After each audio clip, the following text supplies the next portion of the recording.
Linaitaka mahakama kuchukua hatua dhidi ya maafisa wa serikali kwa kukaidi maagizo ya mahakama kuhusu karantini ya Ebola katika kambi ya kijeshi ya Laikipia.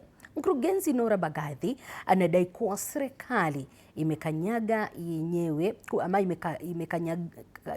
yenyewe kwa kukiri kuwa ujenzi wa kituo hicho bado unaendelea. Susan Locho ana mengi zaidi kuhusiana hili. Katika hati iliyowasilishwa kwenye mahakama kuu, mkurugenzi mtendaji wa Katiba Institute Nora Mbagathi anasema serikali haiwezi kudai kuwa ilitii maagizo ya mahakama ya kusitisha ujenzi wa karantini ya Ebola katika kambi ya kijeshi ya Laikipia, huku ikikubali kuwa ujenzi huo bado unaendelea.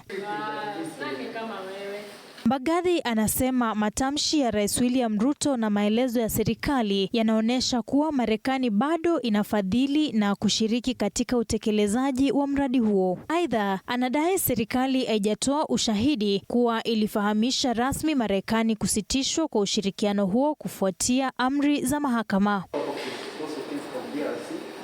Isitoshe, anaituhumu serikali kwa kushindwa kuwasilisha nyaraka muhimu kuhusu mradi huo, yakiwemo makubaliano mahususi, tathmini za mazingira na vibali vinavyohitajika. Sasa, Katiba Institute inataka mahakama kubaini kuwa watuhumiwa wamekaidi maagizo yake kwa kuendelea na mradi huo licha ya amri zilizotolewa. Susan Locho, TV47, Nairobi.